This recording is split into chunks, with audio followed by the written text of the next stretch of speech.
Okay, and good morning, everybody. It's Councillor Rob Humby. We were due to start at 9:10, which it is now.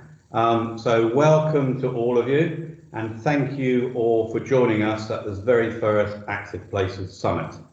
We're really pleased to see so much interest in this event and to welcome, I think we were expecting over 150. I think we have well over 100 now. That are going to be, we're going to share in our presentations and the workshops today. So as well as hearing from some excellent speakers this morning, we're also going to reflect on the headline results in the Active Places survey, which had nearly 3,000 responses. So I just wanted to say a big thank you to everyone who took part in the survey and shared it with their contacts. This was an excellent response rate and has provided some really useful insights. This is the first online summit, and I think many of us are very familiar with using Microsoft Teams now, but we are still learning to manage online events with so many people. So please do bear with us, and if there are any sort of little technical issues, it's time to have a sip of your coffee and a bite of your biscuit, but we will do our best to keep things running smoothly. Our compere today is Councillor Oppenheimer, Russell Oppenheimer. He chairs the Transport Select Committee here at Hampshire County Council, and he will set out in a moment how things will work today.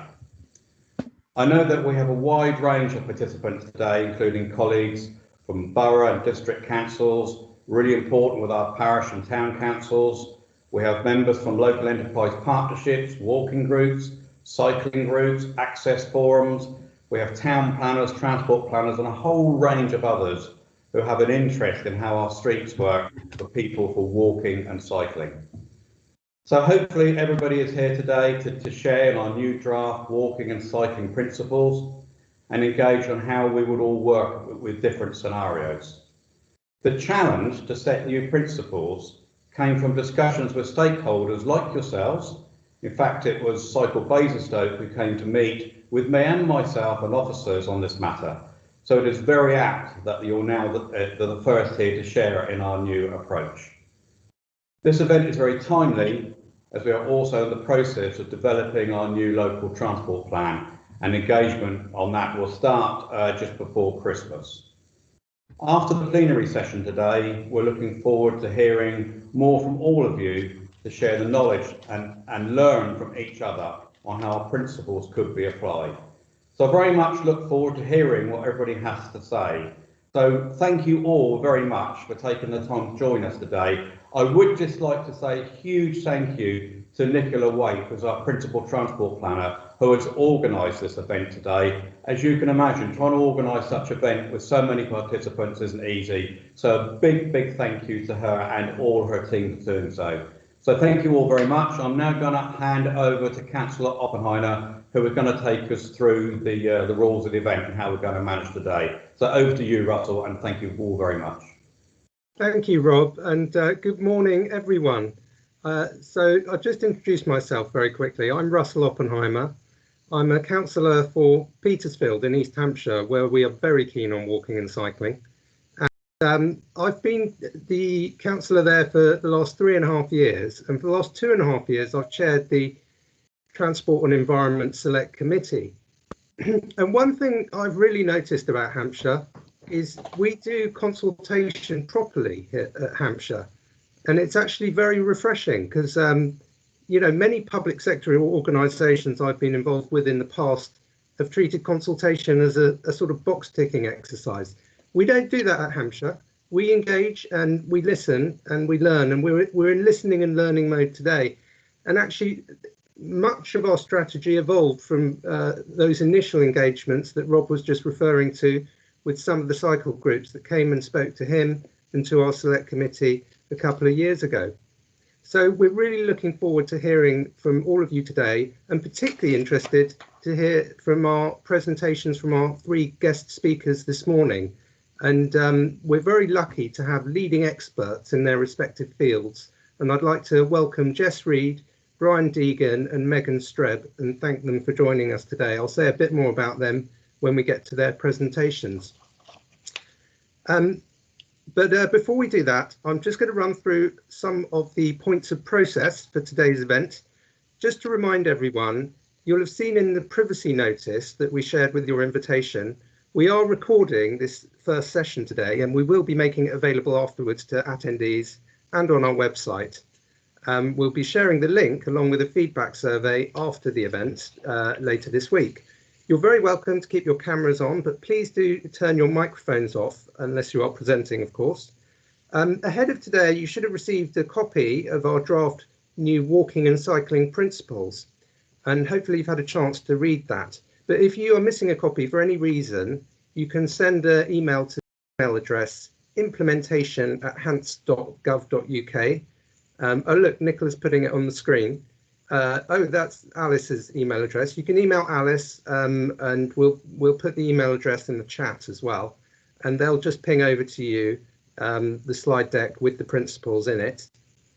And then I want to talk about the chat function. Because we've got so many guests today, we plan to use the chat function to take questions during the speaker presentation and afterwards. So my suggestion is just keep the chat function open on the right-hand side of your screen.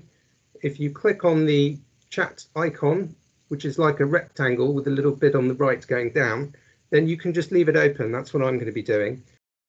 Put your questions there or your comments, and we'll be monitoring that and then putting some of the questions to the panel after the three speakers have finished their presentations. We may not get to all the questions, but don't worry, because we will look at them and reflect on them when we produce our key themes report, which will be published later. And then after we've finished our Q&A session, we will be sharing the headlines of a specially produced video, which we've made. And then after that, we'll take a short comfort break. And then we'll go into our plenary sessions. More about that later.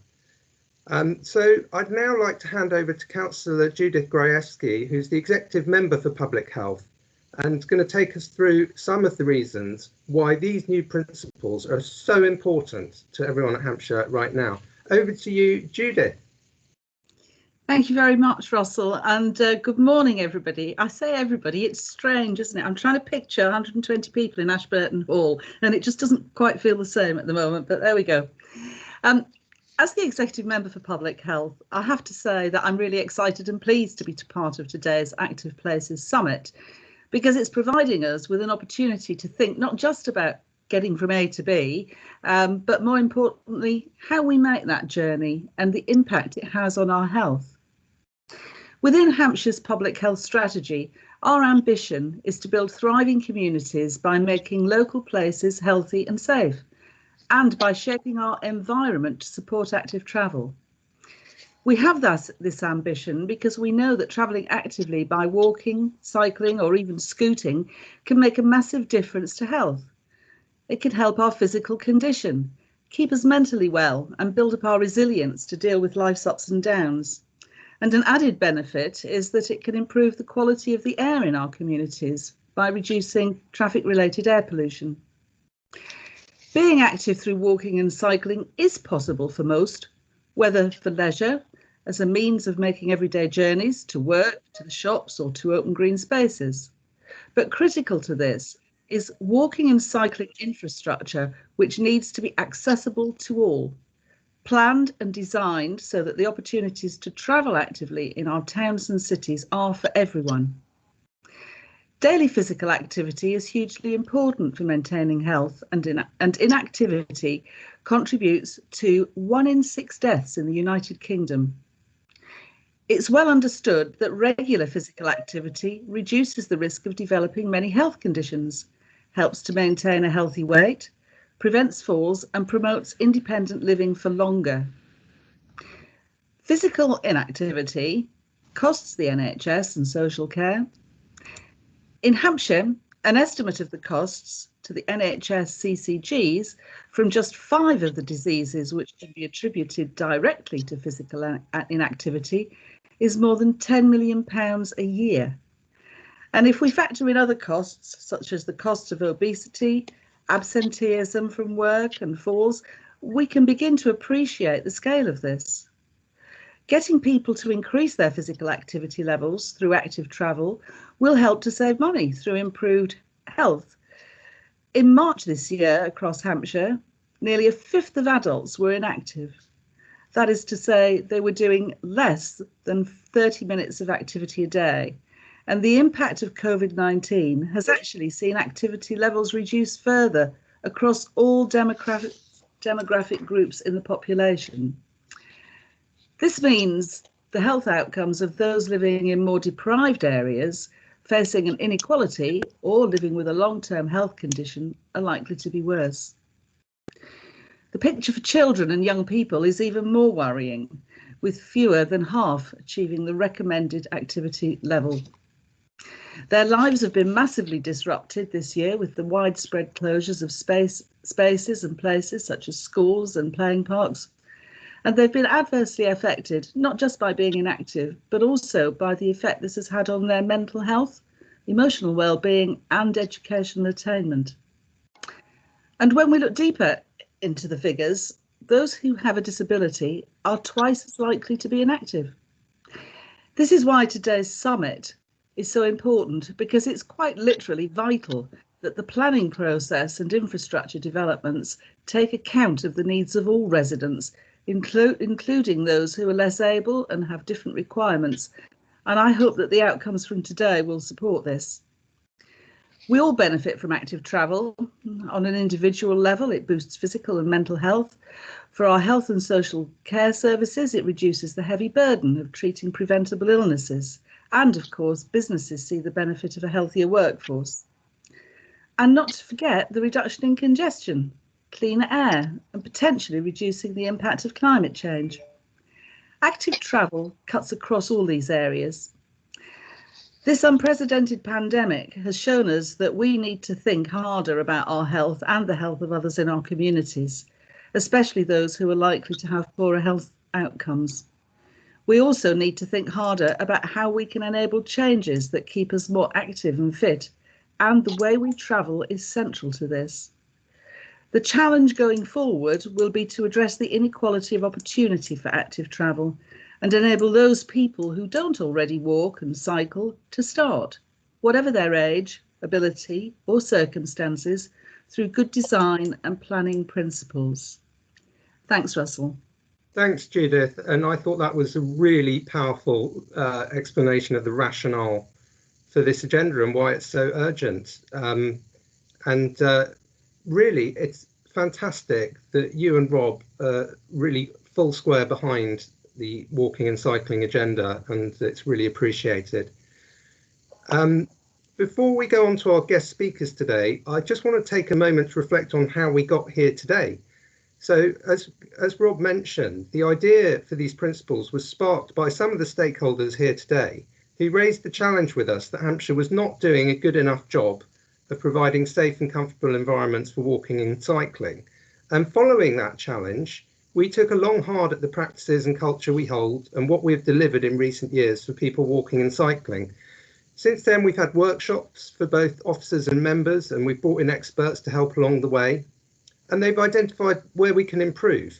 And that's really the first step on the journey that we're now undertaking. And as we say in the principles that you've hopefully all got up on a screen somewhere, we have as a nation for many years now been designing our streets predominantly to cater for peak hour motor traffic. And this has forced walking and cycling infrastructure in around the edges if we have space. And that's made for disjointed and substandard provision that fails to prioritise people walking and cycling. We know that if we're to meet our climate change emergency targets, our air quality commitments and our 2050 vision, we can't continue to operate in the same way. About 40% of Hampshire's carbon emissions come from road transport, and 65% of those come from private cars. So providing more space for motor vehicles, ironically, attracts more motor vehicles. However, on the plus side, this principle also applies to walking and cycling. We know that if we provide the right facilities in the right places, more people will walk and cycle. And we know this because it's possible that almost a third of all journeys to work in Hampshire can be walked or cycled 20 minutes quite easily by most people. And commute trips tend to be some of the longest, so there's plenty more potential for other trips too.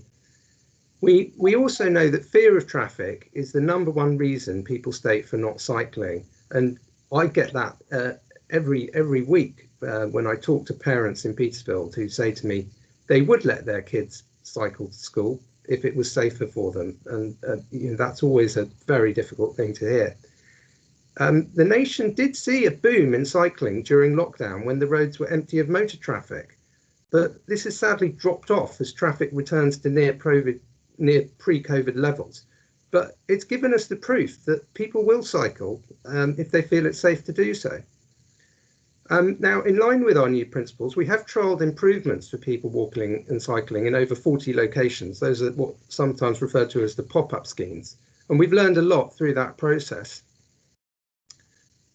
We know that people living with disability have an unequal experience of travelling around our streets when compared to people without disability, and we must look to change that too if everyone's to have equal access to transport.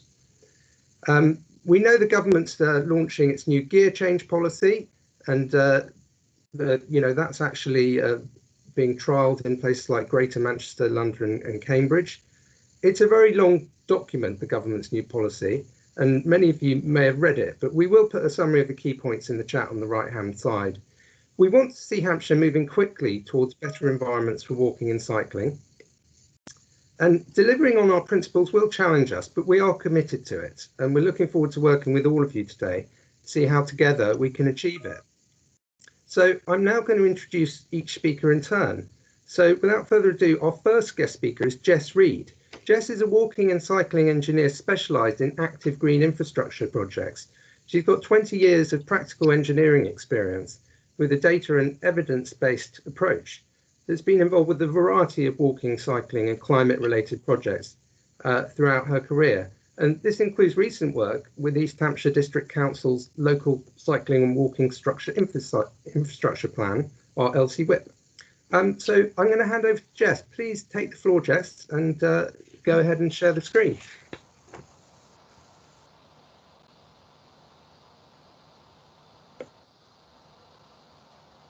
Oops.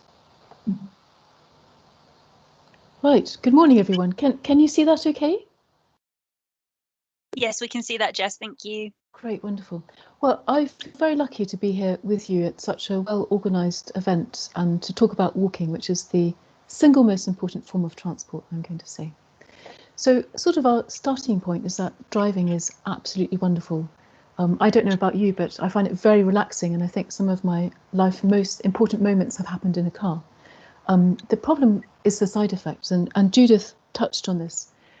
So in fact, I won't repeat this, but actually what we can see is that these risk factors which are associated with the transport environment, so metabolic disease, low physical activity and air pollution, are fundamentally associated with our health and happen to also be risk factors for COVID-19.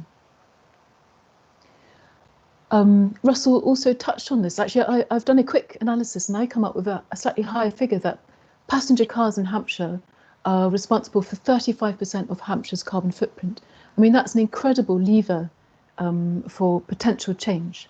And if we look at that mileage in particular, just to kind of understand that environmental impact, so Hampshire actually has the highest vehicle mileage of all local authorities in the UK, and those 8.2 billion miles associated with passenger cars are the equivalent of 22 million rubber ducks worth of tyre-based microplastics. So this is a phenomenal environmental impact on your beautiful natural environment. So the sort of positive twist to that is actually cars are the single most important lever to deliver climate action, and they have incredible potential for our health, for nature, and fundamentally for our local prosperity. And Russell, again, you touched on this. So this is national data, and it's slightly lower in Hampshire as a rural county, but actually that I think the potential for walking and cycling is immense. So, nationally, 25% of car journeys are 2 miles, and we see a lot of that. These short journeys, what Russell also mentioned, whether it's cycling to the school or cycling to your local shops. In some cases in East Hampshire, we saw because there's actually no footway there at all, or because the conditions are just not welcoming. And if we add the potential of cycling and innovative public transport, actually we can get to a much higher potential. I'm going to guess in Hampshire that we could probably shift 50% of car journeys over to walking and cycling. So to come back to the fun stuff, what's our actual human potential for movement and for change? So at the beginning of this year, I learnt that a sheepdog will run 100 kilometres in a day, which I just think is mind-blowing. It's an incredible distance. And I also learned, I don't know about you, but during the lockdown, I had a lot more hedgehog activity on the streets. And I learnt that a hedgehog will move, maybe shuffle is the better word, about 2 miles or 3 kilometres a night. And so just by coincidence, that distance of 2 miles or 3 kilometres is equivalent to the Chief Medical Officer's recommendation for being active every day. So if we think of ourselves as being as active as a hedgehog, this is, I think, something we can do, and certainly something we can aspire to. And Judith also mentioned that actually 1 in 5 people in Hampshire are in the boulder range, meaning that actually they're moving less than 30 minutes per week. And there are actually a lot of positive gains to be had in that environment. So if we scale ourselves in terms of hedgehogs, it gives a really different perspective on you've got these wonderful market towns in Hampshire. So I mean, Winchester, the radius of Winchester is less than 1 hedgehog. So really, in terms of thinking of delivering action in scale with the climate challenge and in scale with the health challenges we face, we could really think about Winchester going car-free, as we could think about Petersfield going car-free, and even somewhere like Portsmouth. The island of Portsmouth would lend itself fabulously to going car-free. So one of the, so what's wrong with this picture is my question. So what I did is I Googled the words transport modelling and came upon a very reputable company, engineering company in the UK, consultancy, and this is what we got. So this is in fact this is like looking into the mind of a transport model. Transport modelling at the moment in the UK only deals with cars. And this is actually very, very problematic because this is what you get. Whereas if we look at walking data, and it's actually very rare to collect walking data, the walking lane has incredible capacity. So in terms of addressing congestion, walking has a lot to offer. So just a bog standard 2.5 metre footway can carry over 10,000 human vehicles per day. So if you have a footway on both sides of your carriageway, that's over 20,000 walking journeys that can easily happen there. And a slightly wider footway, the type that might be outside shops on a high street or on a flagship walking route, a 3.5 metre footway can carry over 100,000 people per day. So that's quite crammed, but just to give you a sense of those numbers are phenomenal. So this is about applying your principles into transport practice. So when you conduct a road survey, make sure that you're collecting data for walking and of course also for cycling. When you have a developer who's conducted a junction assessment, really query whether walking and cycling were part of their model, because if they're not, you're not understanding the impact or potential on walking and cycling. So I thought, what could be more fun than on a Monday morning to start talking about maintenance, often a topic that's just forgotten about. So, I mean, very typically in highway practice, their walking will not be particularly included in maintenance regimes. So, Russell, you mentioned the incredible increase in cycling during lockdown. What we also saw was actually a phenomenal increase in walking. So, walking was the most popular form of activity during the lockdown, and walking is actually very, very popular. So, we've got some examples of maintenance in Sweden, for example. They've got feminist maintenance, where they actually grit and plough footways first, because they recognise that actually those local journeys, whether it's to schools, whether it's to, in fact, to work, prioritising the footway has real benefits. There's another alternative in Germany, for example.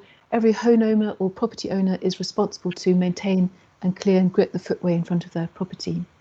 So I'm actually really interested in your ideas and thoughts you might have about how we can actually prioritise footway maintenance.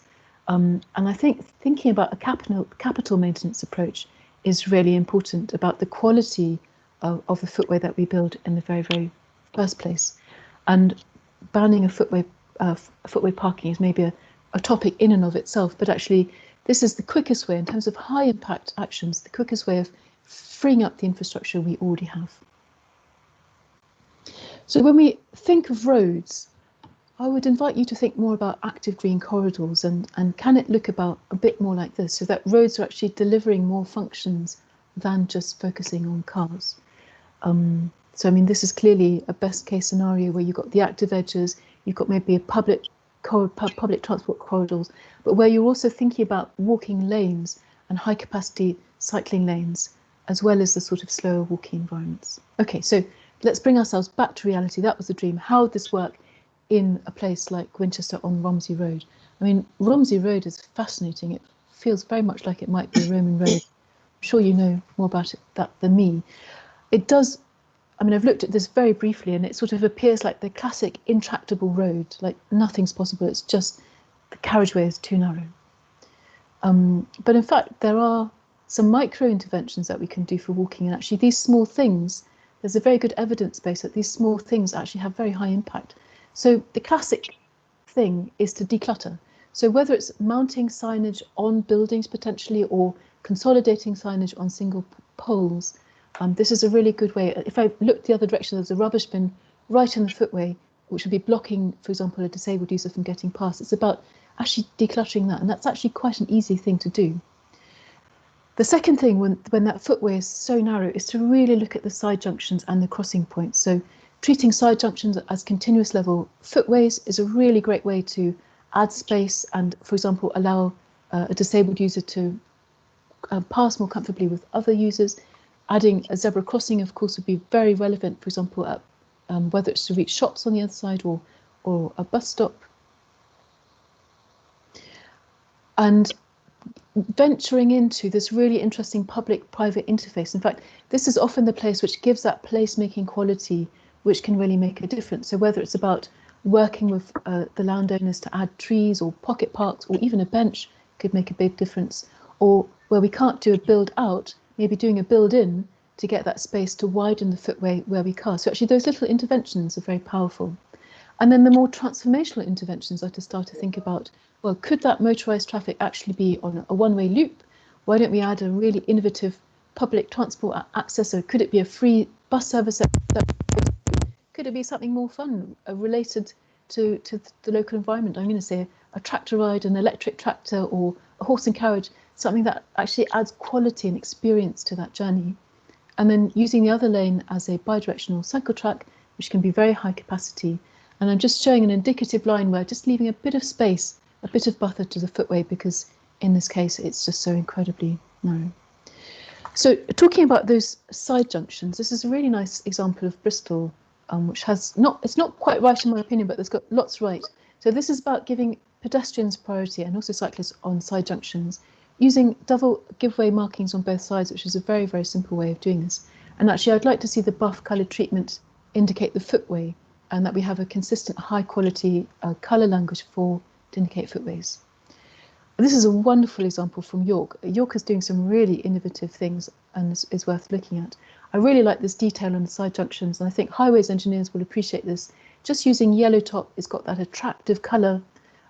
It's a very, very sort of robust design in terms of resolving the drainage issues and really easy to install from a construction perspective. And you can see slightly in the further distance, there's another one to cross across the main street there. And by the way, which is a bus priority corridor, so buses can access that too. This is a nice example from Oxford where they're using quite high value materiality.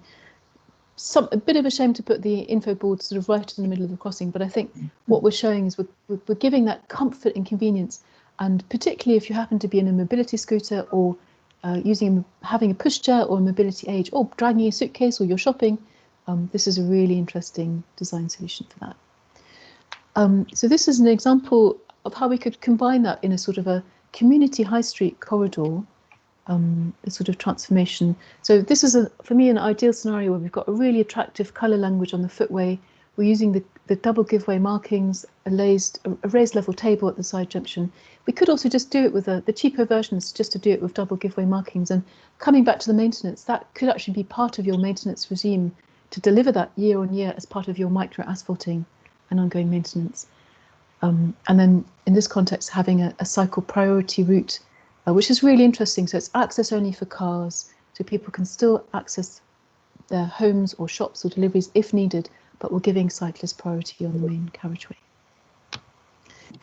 Yeah, and this is just another really interesting, simple trick for the high street of, often our loading bays or parking even is done in the carriageway, but why don't we lift that up and make that space more multifunctional, so that actually we can get that wider footway impact? And this is on a high street, and in terms of quantifying what these schemes can deliver, I mean, the impact on local shops here has been phenomenal in terms of increasing their footfall and increasing their local business. So this is an example. I'm actually thinking of Portsmouth on some of your high streets there, where maybe the good approaches have a bus public health priority corridor, so a healthy high street with buses prioritised, and then having this wider, more flexible footway, which you could use that build up for pubs, social distancing, or just to get that higher footfall. So I think one of the really important topics we need to challenge is e-cars. So we've got this huge sense of possibility that the future is electric, but I would say e-cars are about as relevant as e-horses. In fact, I think e-horses might have a slight advantage over e-cars. So the problem with e-cars is that they will leave us with all the same health and congestion issues as we've got now, and environmental issues with, for example, with microplastics. And they won't give us enough rewards. They won't give us health benefits. They won't reduce congestion. So it's really something to question, particularly in a rural context. And I wanted to share by contrast that the University of Bristol has done a really interesting suite of studies about the clinical benefits of e-cycling, which are phenomenal. So actually e-cycling can be used to replace medical treatment for type 2 diabetes, which is a phenomenal result, and also has a really interesting scale of access, which is very relevant in more rural communities. So I wanted to give you some examples of how this could be applied. And this is the RS1, which is a really interesting flagship active corridor in the Ruhr Valley in Germany. So it's designed to really replace those commuter journeys, replacing 50,000 cars per day. And in total, it's a 101-kilometre route. So I really think this is the sort of scale we need to be thinking about in Hampshire. And of course, it's really interesting how it connects schools, places of work, but also cultural landmarks and also natural landmarks. So it's offering a sort of a complementary connectivity to some of the recreational and natural highlights. And I really want to emphasise here the segregation between walking and cycling. So I've worked for 15 years in Europe, in Denmark, Germany, the Netherlands, and there's absolutely no such thing as shared space. It just simply doesn't exist. The fundamental transport principle is segregation between walking and cycling. And if we think about adding e-cycling into this mix, it becomes all the more important. So I also want to just show to you the surface treatment of the walking. I understand actually it will have a second treatment, so but I think it's interesting because they're using a natural mineral-based approach, and also the segregation between the walking and cycling is a drainage channel, and that's a very practical detail to have. So this is again thinking about that segregation, and I really want to raise with you this materiality and the colour. I really like this warm buff sandstone. I think also for Hampshire that's a really relevant colour for the footway, and this clear visual segregation between walking and cycling. This is an example from Waltham Forest. And then this is, again, thinking about in a rural context, and I know we'll come back to this in the rural workshop later, but this is the clean tech region in the East Netherlands. And this is really thinking about high quality, fast cycle routes to replace commuter journeys. And I just want to show you those distances that they're looking at routes which are between 10 and 20 kilometres long. So these are fundamentally cycling routes. And I just want to share with you that the Dutch way of handling that is saying actually these are cycle tracks with permitted walking, but actually in their towns, they tend to be walking priority with permitted cycling. So it's a really interesting distinction. And actually I could really see this, certainly in East Hampshire, this pattern of market towns which are car-free with this incredible connectivity between them. And that's really starting to get into the big benefits and the big rewards. So just to wrap up with you, walking is just too popular to forget about.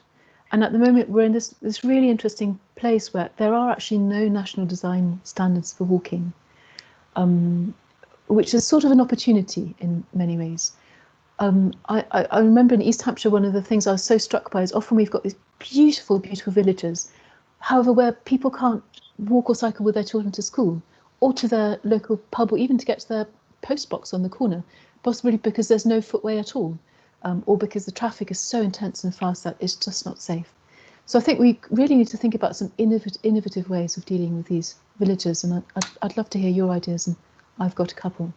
I think we could really think about using more natural materials which have a high biodiversity value, and thinking about how we deliver these with high quality subgrades. And in fact, this can be a cheap way to get in a footpath, get in the subgrade, and even leave that for a couple of years. It's actually good construction practice before adding a surface treatment. And another idea I wanted to share with you is using play streets, actually permanent play streets which are 24/7, and the idea of school streets, which can have much greater transport impact. So actually using school streets, which are, I'm working on a school street in Frome, which is 1 mile. It works 24/7, so it's always recognised. It operates on an access-only basis, giving priority to cyclists on the carriageway, and really upgrading the quality of the footpath. Yeah, so that's where I want to leave this. I mean, walking is just wonderful. There's so much potential for joy, for well-being, for prosperity, and I think we should really give it our due attention. I'm really looking forward to your ideas and your questions you have about walking. So thank you so much. Thank you, Jess. I really found that both inspiring and very practical, which is exactly what we need. We need to make it happen. That was a really great presentation, and we'll be hearing more from Jess when we get to the Q&A. But first I want to welcome our next speaker, Brian Deegan. Brian is a design engineer for urban movement and is currently working with Transport for Greater Manchester on their visionary work, looking at dramatic improvements for walking and cycling throughout that region.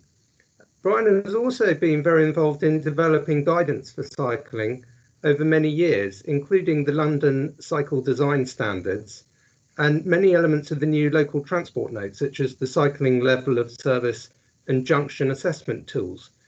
Brian has also worked with our officers over the last year to address the concerns raised by Cycle Basingstoke and ensure we have the right culture of support for cycling measures into the future. So I'm delighted to welcome Brian. And Brian, I'm going to hand over to you. So please go ahead. Yep, thanks for having me. Yeah, Jess covered the kind of hedgehog speed. I kind of feel I'm going to cover the feed now, the mystical cyclist. So I've got quite a lot of slides here, so I'm going to go quite quick and kind of give you a little bit of a smorgasbord of what's out there and what you should be looking at, and some kind of best examples, how to put it together. So this has already been mentioned. The gear changes come out. I'm going to show a couple of the principles, and on the same day the cycle infrastructure design local transport note came out. So really, first point is we should be using these. These weren't written for a laugh, and there's some quite bold statements in it, and there's some practice that maybe we've been doing for the past 40-50 years to end. Yeah, so it's already been shared in the slide, so just to show a couple of things from it really. But it's the boldest policy statement I've ever witnessed in the United Kingdom. I mean, Boris Johnson's talked about the golden age of cycling, and it's called gear change, for example. So we're all expected to do a lot more. This has come up in the chat as well, the kind of main principles. I'll just maybe highlight a few of them. The key ones for me is that it's this 8 to 80, that cycling should work for anybody from age 8 to 80, and the accessibility of it all as well, which means in different contexts you're going to have to do segregation. You're going to have to do something where you can't segregate about the cars and the speeds and the volumes there. So we've got a real strong impetus to do stuff. Another really important principle to come out is that cyclists should be treated as vehicles, not pedestrians, going in line with what Jess said really. And we're finally getting into that. It's always been, what is a cyclist? Is it a kind of rubbish car, or is it an annoying pedestrian that goes too fast? Really take it seriously as a legitimate transport option is really what we're saying. And I've highlighted this picture, which is a scheme that was involved in and was used in the standards to kind of make the point. It used to be an effectively shared use footway there, but it was one of the main north-south cycle routes of that's Westminster Bridge. If you can see in the distance there where all the buses are, there'll be 40 or 50 cyclists waiting in that advanced stop line to come across that path every light change like during the morning, but none of the pedestrians had any idea that was going to happen. You're on the edge of a theatre land, so you get 40-50 cyclists trying to get off the major trunk road, just hitting a footway. So we did this to make it just clear, and our pedestrians walking along aren't standing in the middle of what is a priority cycle track reading their maps. So everybody kind of knows who does what and who goes where. And you see from the cyclist point of view, it's very clear and it's treated like a serious junction. It's not just chuck them on the pavement and see what happens. Made that true. So yeah, it's already been mentioned that I was involved in the cycling level of service. It's basically everything you need to know there's one of the 5 pages of it, but it's like a checklist for all the things that we'd like people to check. All the issues that are associated with known collisions are in there. There is a walking version of this that we use in London, and we use it in Manchester as well, and the kind of healthy street check. So the cycling ones aren't officially, but there are walking versions that we think are very useful as well. And in Manchester, we've got a kind of place-based version as well, but more on that another time. So third, take cycling seriously. Here's like when we're planning the major north, south, and east, west routes in London. I worked at Transport for London at the time. We were designing roads built for the exclusive use of cycle traffic. That was the kind of catchphrase I was saying. We're taking it seriously. We're talking about high volumes. We had like multiple lanes. Will cyclists understand lane discipline? This is kind of a major junction of where the north, south, and east, west superhighways meet. They might look like we used to always show pictures from Amsterdam and Denmark to get these kind of results, but they do happen in London and they can happen in Hampshire, where you actually make the investment to treat it seriously. People want to do it. Every bit of research keeps telling us that people want to cycle, and when you actually build stuff, they do come. So protected bike lanes, if you don't want to do the full thing, just put in a few like intermittent physical objects on the existing cycle lanes you have will open it up to so many more people. Suddenly it gets a little bit more 8 to 80, because you know that passing cars aren't going to be routinely dipping the wheels into the cycle lane and scaring the life out of you.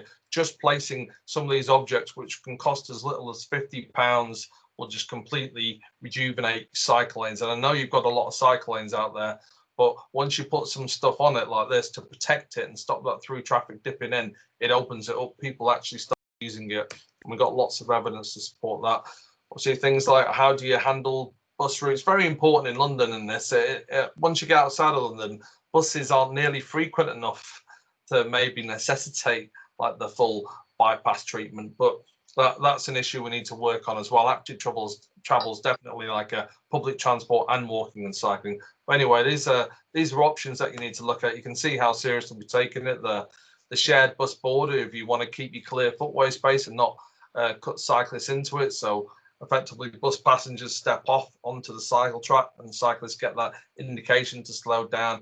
Very common in Denmark, quite controversial. See me if you're planning any of those. I'll help you through it. I'm going to talk about this in a little bit more detail in a minute, but like a filtered permeability, in this case, cars are one way out, but cyclists are 2-way in and out. So it's an easy route for cyclists to go through, but like drivers have a slightly more circuitous way around. I'll get into low traffic neighbourhoods a little bit more in a moment. Jess mentioned this. We've been doing it in the UK as well. It's this kind of cycle street where it's a slow design speed and cyclists are expected to dominate. Ideally, like you create some kind of situation where cars don't overtake cyclists. In this case, you can see it's quite a smooth area for cyclists to ride on, but you don't have to ride there. And for cars using that street, you've got that kind of rumble effect of the cobble. Quite nice, based on one that we saw in Utrecht, this one in Tower Hamlets. So those options are open. Parallel crossings, we're trying to get more of these done around the UK. It took us years to get through. I could talk for the next couple of hours about that journey, but it would be quite dull, probably to only a few would be interested. But yeah, like associating a crossing for cyclists with a zebra crossing so they can separate them. We always used to have to share in this kind of scenario if we wanted any other crossing other than a signal control crossing. This gives us an opportunity to separate them. And you can see it's tied in with a filter of a road. So that road's effectively closed, but the cars have still got access. Only cyclists come through, tying with a zebra. Really nice level of service to go across there. We can put zebras across cycle tracks now. And when we do so, we don't need the zigzags and we don't need the Belisha beacons. So we can movement coming across cyclists in a full, legal, formal way, which I think is a real win. I'd like to see more of those go in there. I really want to talk about junction design because it's often the thing that most people get wrong. I think we've got some fairly simple link options now. It's a question of the politics of the space and will you tie it over. But when it comes to junctions, it's much more of a technical argument. So showing that one on the left there is kind of still the way we design major junctions or kind of medium-sized junctions. In this case, in the UK, advanced stop lines. And that's about it, really. Lots of guardrail, pretty awful for pedestrians as well. But I'll focus on the cyclists. So you've got to cut across multiple lanes, kind of position yourself. It's a difficult situation. You've got left slip lanes. Around about up to 2014 on the early superhighways, we kind of removed some slips, tightened junctions, made it a little bit more straightforward for pedestrians, and painted this blue across the junction. Now, sadly, we had quite a few fatalities with this kind of treatment because cyclists thought they were in something, but they actually weren't. There was nothing stopping cars cutting right across the path of them. So this, like, be careful of junctions that look all right. About the time and the space when it comes to junction, and you've got to separate in time and space to get a real high level of service. So I'm going to go through a few examples of how you could do that. This is one thing. We use the cycle gate, so you effectively meter cyclists towards the front stop line, with the second stop line being 17 to 18 meters further back. So when the lights change at the front, cyclists go straight through. The annoying thing is if you arrive and that arm's moving, you're held on a red because we don't want cyclists to go through that near side as cars are moving off. So it does effectively eliminate the left hook, but at quite a cost to delay. The kind of hold the left was our big win in London back when Boris was the mayor. Which effectively, like, we allowed cyclists to go straight ahead with cars, but any left turning traffic, you can see they're held on a red in that picture. So there's nobody turning left across the path of cyclists who are going straight ahead. Really good and really efficient. And then you stop the cyclists, left turning cars go across, no risk of the most frequent cause of fatalities. So we really want to tackle this one. And because cyclists are going green at the same time as the ahead vehicles, they're getting lots of what we traffic engineers call green time, which is good. So you can get them all through.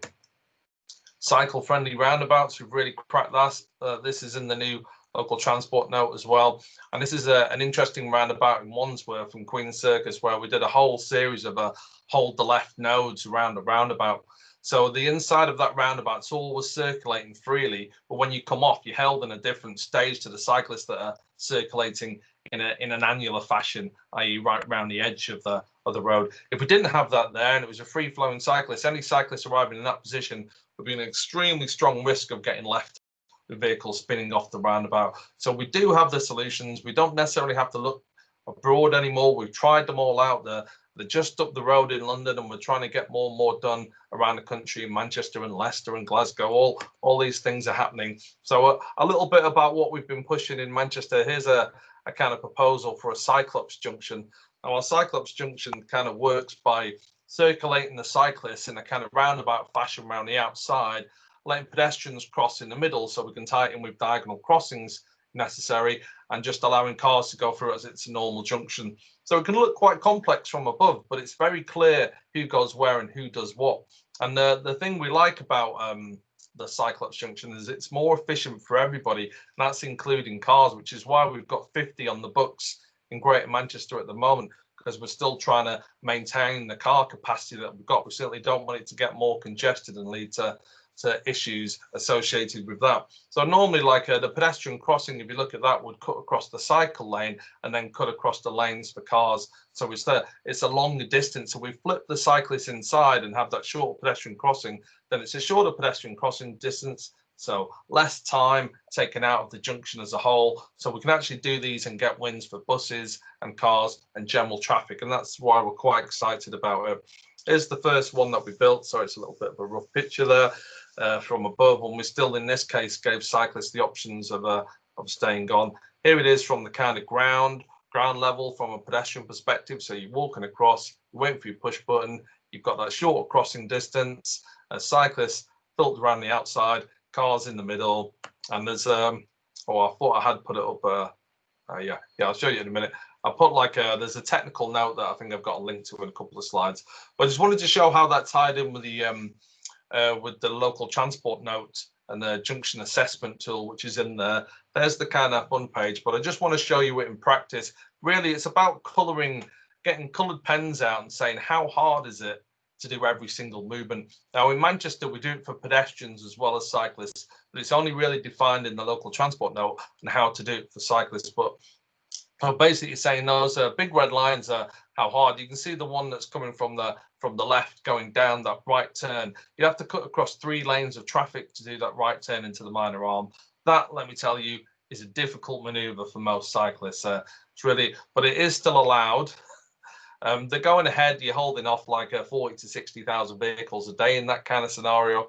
Pretty difficult. Coming from the minor arms, at least you're only mixing with one flow of cars or motor traffic, so it's not so bad doing the left or right. So we just colour how easy or hard is it to do.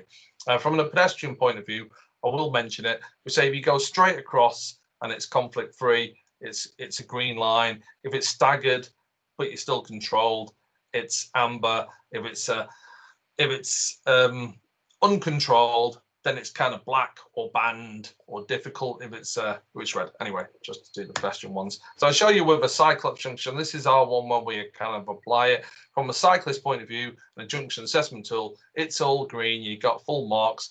Arguably that one coming out from the minor arm and doing that left is still a little bit amber because you mixed with it. So it's not quite 8 to 80, but the rest of the main road, there's never a point where you're cutting across as a cyclist or doing a mover where there's a conflicting car movement coming across you. And that's the real key. There are not many junctions in the UK that operate to this kind of level of service, but we're really pushing it through. And you can see on this one as well, the pedestrian movements are now straight across and controlled and conflict free. So green marks. You can see the difference in scores. 17% is the way our junctions are scoring at the moment. If we're lucky, and going up to like 83%. So still not perfect.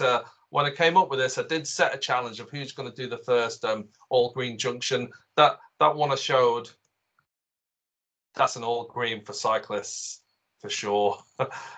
Anyway, so we have had 100% junctions in now. I thought we'd be looking at Holland for ages. Anyway, there's a technical note on there if you want to find out more. I'll start speeding up a little bit now. I want to talk a little bit about network planning as it's so important. And I know you've done LC whips, but there's a whole local network that you need to come across.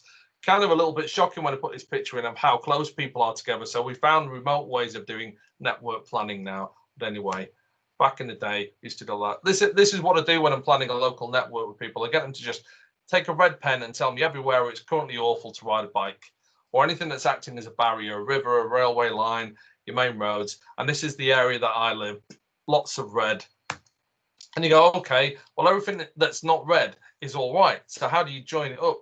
So the green ones are where we've kind of planned crossings, and the blue one is the one and only existing crossing that I know in town. You can see the kind of potential routes that it connects up. Just by dropping a few crossings, we open each cell to every other cell. And then that's the start of your kind of network planning. Your kind of LC whip comes in as like, well, which one of these red lines should we take out first? In this case, I've taken out the main road. Then we look at, okay, join the dots. Okay, there's your local network that you effectively get for free, because if you already decided it's not a barrier, then you've got a local network that fits in and ties in with your strategic routes in there just by strategically placing crossings across barriers. Then have a look at the area inside it, plan a low traffic neighborhood. In this case, I'll kind of zoom in on this one. And there's your kind of low traffic neighborhood interventions, your new crossing points, your perimeter treatments, your continuous footways, your play streets, your school streets. How do you strategically map that so that no cars can actually get to the area? They have to circulate. And anybody going in there has got business there or lives there. That's the kind of principle. And you can free up so much space for pedestrians and cyclists by doing so. So yeah, I've done a little video on that town if people want to check it out, just a step-by-step how to do network planning. I was kind of locked into my local town of Harpenden during lockdown, so I've done it all there, but it should be quite useful.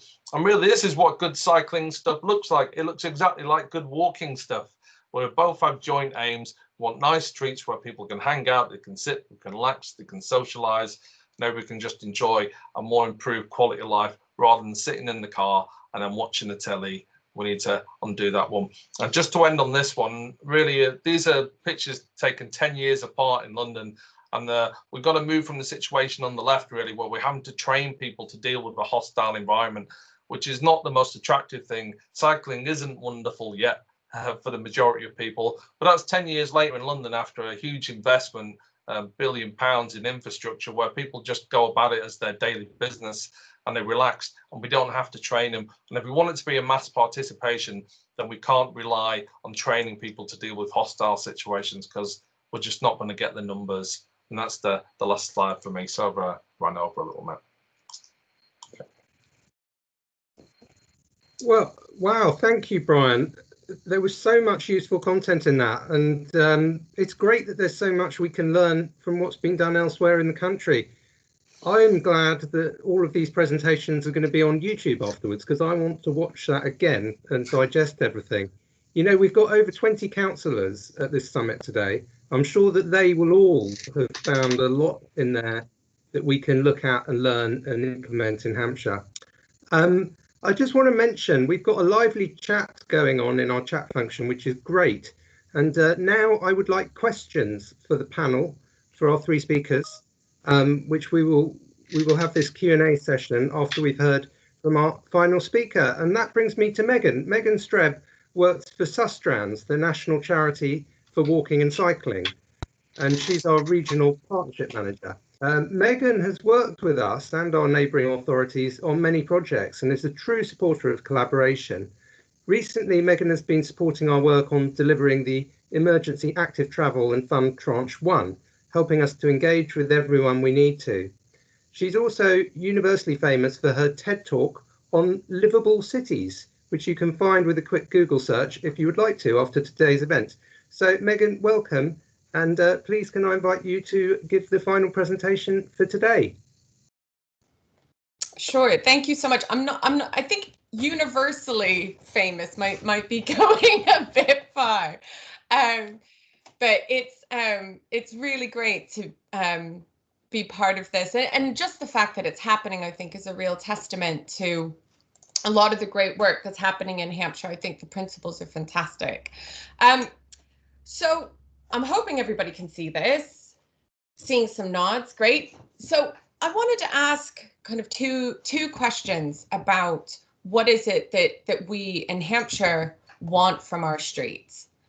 And I thought I'd start with a personal story. So that's me, the tall one with the terrible hair, as opposed to my sister sitting down also with terrible hair.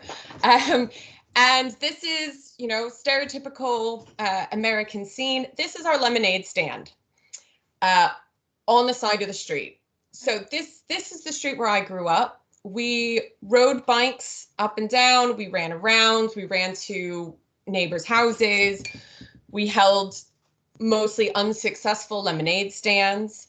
Because this is my sister and one of her friends. I think they decided that a tea party for teddy bears would make the lemonade stands, you know, give it a unique selling point. And we were able to do this because of the street was really quiet. It was really only used by local people who were driving to get to their houses. Lemonade sales, as a result, were very poor. It was pretty much only neighbors that we could sort of bully into buying from us. But just to compare that, when I think about the roads in my neighborhood now, I certainly don't see any lemonade stands. I generally don't see children playing outside. And there's two places where I do. So this is one of them. This is a new scheme that's gone in the last couple of years. I actually live in Shirley in Southampton. So these are 2 planters plus some bollards that have been put in as part of a scheme that links Central Station and the center of town out towards Taunton as part of the Southampton SCN1 cycle route. But one of the great things that's happened as a result is kids are actually using it as a place to play. There's actually an old boy who further down behind that van will just sit out a chair and just kind of hang out, watch his grandkids running up and down. It's got a really different feel. So this is one that went in fairly recently. And this is one that went in a long time ago. This is the only other place where I ever see children playing outside. And it's because these bollards went in.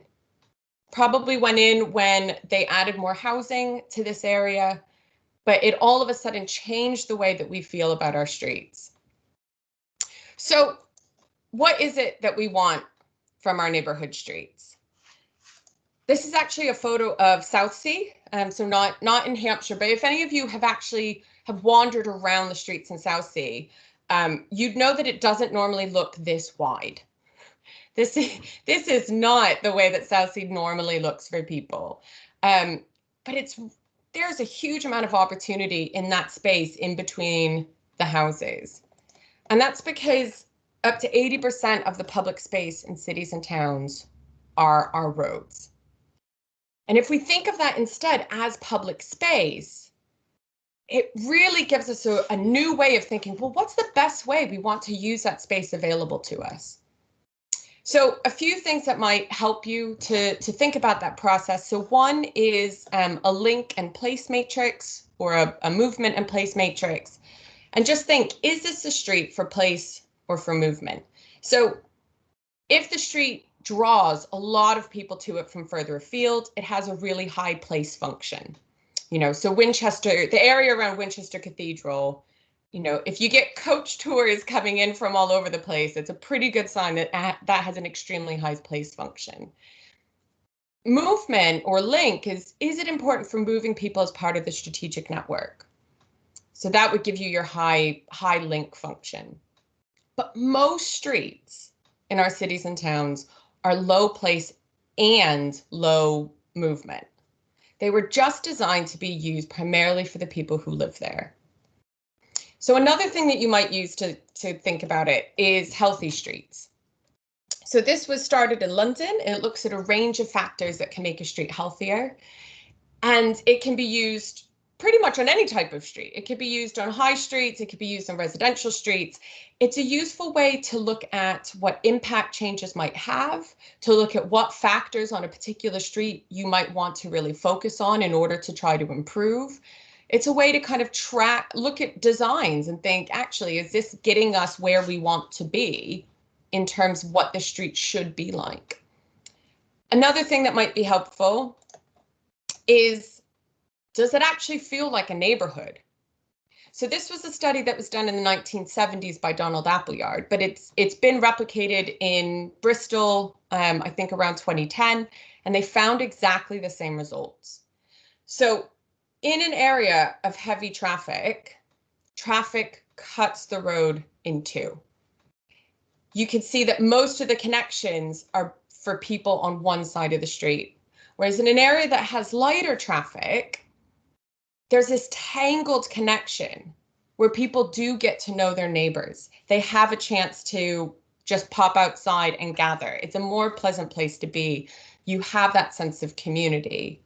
I certainly think that that's one of the things, although we were sort of keeping our distance and maybe hollering from across the street, that's certainly something that I found on my road, which is a bit of a rat run. Once the traffic calmed down during lockdown, we were so much more likely to just have a bit of a chat if we saw each other outside, whereas we probably, wouldn't normally do that. So how might these considerations affect what we want from our neighborhood streets? So here's another example. I know that Brian talked about low traffic neighborhoods. And here's one from Utrecht. He also said we don't have to draw in the Netherlands for these sort of things, but I think that this is just a stunning photo. It's a place, but it's not a place that's drawing people from all over the place. You're not going to have a coach tour that turns up here. It's a place for the people who live there. It's a place for kids to hang out and to play after school. It's a place where, you can still, it's access only for traffic. So you can still get your deliveries. You can still park your car. You can still park your bike. You can still drop off your groceries before, maybe parking around the corner. But they've changed the way that it feels. And this is the way that they've done it. So I'll show you some examples of modal filters in a second, but the way that they've done it is actually through a series of one-way streets that make it access only. So you can't get from one side to the other. So there's no interest in people to use it for rat running, to use it as a cut through, but you can still access every single house there. But, you know, we don't have to look to the Netherlands for loads of examples of this. There's a lot right in Hampshire, in places where we've changed the way that our neighborhoods roads work. And often this happened decades ago. So here's two examples. Just like around the corner from me, these bollards were put in a number of years ago, specifically to make these residential roads quieter. Just like these ones. Sometimes they go in from the start. So the one on the left is a fairly new housing estate. The one on the right, these houses went in, I looked at some old maps, and it was to, you know, the road hadn't connected based on who owned property beforehand. But when they were able to put the houses in, they thought, you know what? Why don't we make that a kind of public space instead? And you could do that. So you can use it for greening, like the example that went in a couple years ago in Romsey.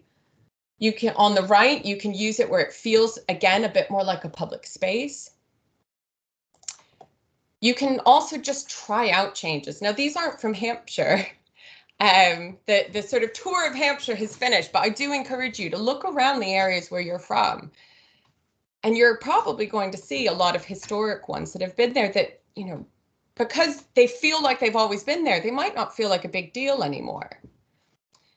But if you want to just try out some temporary stuff, you know, you can put in bollards. You can put in temporary street kits like the one on the right that we had in Bristol, which created a different place for people to sit. You can have on the left planters that have gone in to stop inconsiderate parking. You could go a bit further. You can have rain gardens that go in. They're dealing with surface water flooding as well as just, again, changing the way that the street feels. Or you could completely redesign the area. So these are all different options that you could do based on what it is that you actually want from your streets. So when I've showed this, and you know, maybe you've been thinking about your streets, you may well have some strong feelings about what you want your streets to look like, which I think is brilliant. That's what we want. You know, we want that sense of ownership. We want people to feel strongly about the places outside their front doors. And that's why engaging with people, particularly in areas where people do have that strong sense of ownership, or could, if it felt a bit different, is important. So my next question is, well, what do other people want from their streets? And we need to ask people. So that idea of 8 to 80 cycling infrastructure, if that's what we're building for, then we need to speak to that age range of people. You know, if we're looking at walking, which most people are doing, so, you know, these infants in buggies at the moment who are being asked how they feel about, sorry, their parents, probably not the babies, are being asked about how they feel about space, they're going to be toddling around before too long. Is the walking infrastructure working for them? Is it working for their parents? Is it working for that guy in the background who is in a motorized wheelchair? And it's not about who shouts loudest. It's thinking about the people, making sure that you're speaking to the people for whom it matters most. And that means the people who have that strong sense of ownership because they live there, but it's also the people for whom it's going to matter most if you finally fix that drop curb so that they can actually use the pavement, because they've not been able to use the pavement for a really long time. Or the people for whom, you know, if you don't fix that crossing, you're cutting them off from being able to access their town center.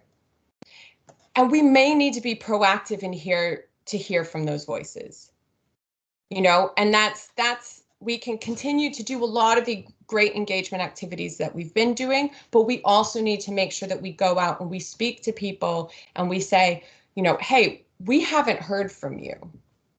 And this is important. And that means Maybe it's going to lunch clubs, or going out through like Meals on Wheels services in order to make sure that those people are heard from. People who maybe don't get out often, but they do get out, and they would get out more if they had the opportunity to. And we need to ask people throughout the process, not just when the designs have been finished, but in order to ask them what matters most at the start. So why is that important? It probably seems like a silly question when a lot of you guys are either the ones responding to consultation or your counselors doing that engagement all the time. But there's so many benefits to proactively reaching out to hear from that wider audience. You can hear from the local experts, the people who really know how their streets work, the people who know what the barriers are that maybe you hadn't thought of, and we'll end up with better quality places as a start, and will help to build that sense of ownership. So what should we be asking? What currently works for people and what doesn't? What they want to see in the future? What are those aspirations that they actually have for their places? And what problems might they anticipate? Now, some of the times people are just speculating about what they think traffic might do.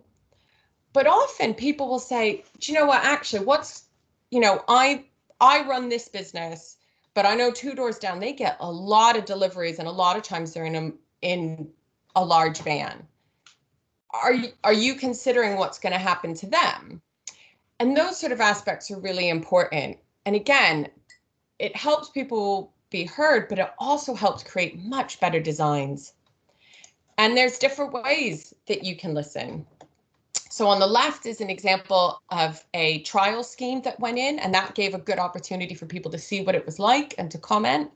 The one in the middle is from a scheme that my colleagues did at Sustrans, where working with a group of children, they were able to design what they thought a space should look like.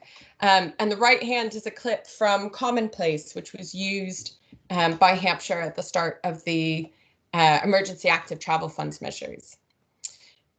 But we won't hear from most people, and I think that's really important to acknowledge as well, especially when thinking about that point about who shouts the loudest. So we need to make sure that we have a wider evidence base that we can draw from. So there's the Active Lives survey. That's done regularly by Sport England all across the country. So this is for Hampshire. It shows that almost everybody has walked in the last year. So again, thinking about who we need to engage with, if 92% of people are walking, you kind of need to aim pretty high to try to get that really broad remit and make sure that you're not just hearing from a limited number of groups. The thing I would also say is, why are there those gaps? Looking at the evidence base, what's going on within that gap between all walking and all cycling, and walking for travel and cycling for travel? Is it just a preference, or is it about decent infrastructure? Is it about the distances we have between where new housing is going in and the facilities that they can actually get to? Is it other things to do with access? And delving into that, I think, is really useful. So we can also look in terms of an evidence base at the Bike Life Southampton report. So that asked residents in Southampton, Eastleigh Borough, and Taunton. This is one of the outputs. There's a heck of a lot there. And it shows that actually most people, that found that 61% of people either cycled or wanted to start. And 51% of people said that what was stopping them from cycling more was a concern about safety. And that was far higher than any of the other concerns that people raised. So again, maybe we can't talk to everyone, but thinking about some of the stuff in the back of our mind when we're looking at designs might help us to figure out who we want to target, and maybe it's not the people who are, in addition to the people who are cycling regularly, maybe it's talking to some of those people who want to start cycling, but are concerned about safety, and finding ways that we can reach out and make sure that we speak to them. Another bit of evidence from the Bike Life report is that 71% of people support building more protected cycle tracks, even if it means less room for other traffic. Now, I just said that 61% cycle or want to start. So 71% means that even people who have no interest in cycling for themselves have said, do you know what? Actually, more protected cycle tracks would be a really good idea. There's also the Bike is Best work that was done recently. So that wasn't specific to this area, but that was nationally a YouGov poll that found that 6.5 people for every one against want to see investment in walking and cycling infrastructure. So just thinking about what to do with all of this in terms of identifying what we want from our streets and identifying what others want from their streets, I think the principles that are being launched today are absolutely the right way to do it.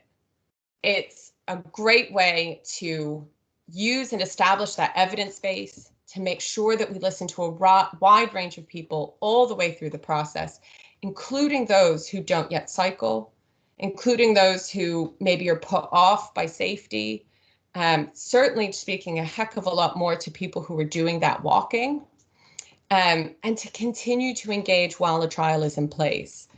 I think we will absolutely get better streets across Hampshire as a result.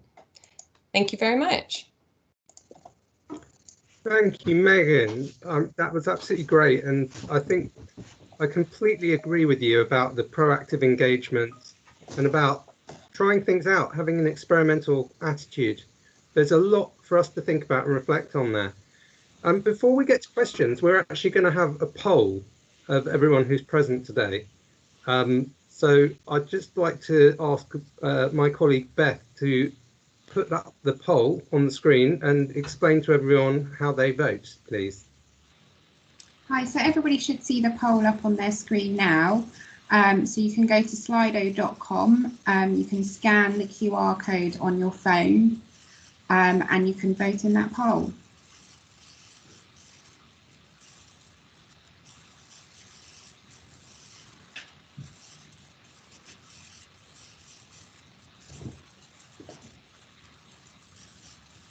How long are we giving everyone, Beth? Just a minute or so to have a quick answer? Yeah, I can see, you can see the votes are coming in now, so we've got 6 people. Yes, I logged off and reconnected. Thank you very much. So I'm back now again. Can you hear me? Yes, we can. Thank you, Heather. So it's a bit frustrating for quite a while. Well, I'm sorry about that. I hope you can watch any bits you missed on YouTube a bit later. Well, I look forward to seeing the rest of Brian Deegan's presentation and also Megan's. I'm sure if they are available on YouTube, that would be splendid. Yeah. Well, I hope people have figured out how to do this. You just open up the camera on your phone and hold it to the QR code. It worked for me on my iPhone. So I hope that there are some more things coming in. You can also just go to slido.com and type in that code there if you don't have a QR code reader like me. Yeah, well, you can see it. Have this instant result from this poll, and I'm really delighted that 72% are coming in very supportive. And as you can all see, there's still some votes coming in. So that's really great. And I've had the walking and design principles up on my other screen, and I hope everyone has also looked at them. And I think it's a great starting point to feed into our local transport plan. More about that later, but I want to get to questions. I think we've got to start with the big question about funding. Chris Gillen has put the point, how can we actually achieve the step change that we need by changing all of our infrastructure with the resources we've got? Because obviously doing things like a Cyclops roundabout is going to be expensive. We won't be able to do it everywhere. And I think we need to get some thoughts from the panel about how we can make that step change happen within the resources we've got. So I think perhaps we'll start with Brian on that question, who's got the most experience of doing things nationally. Brian. Sure, yeah, no, I was hoping you're going to ask me how to do things cheaply, because that's kind of my speciality, really. I always used to quote Seville, who did like 170 kilometers over 10 years, but the lion's share of that was done in 3 years. And he went from 6,000 cyclists to 70,000 over that period. You know, not bad for a small city. But like during the COVID crisis, we've got like an English equivalent now that Leicester were putting out a mile of segregation a week throughout the whole period over for 7 weeks. So it can be done quick. The stuff that I showed, the light protection stuff, just putting like flexible posts and wands, you can go out there and lay segregation by the mile and in an afternoon for peanuts. So it's really is quite cheap. It's a fraction of the price of resurfacing, for that example. When it comes to junctions, that there are things we can do. When you look at that local network, then yeah, it might take a while to do your big long commuter corridors and sort out all the major junctions. But dropping a bollard in the middle of a residential area is the cheapest thing you're going to do. It might cause you the most amount of headaches in terms of correspondence, but it's really cheaper. I used to say in London, give me 500 bollards and let me put them wherever I want. I'll give you the best cycle network in the whole world.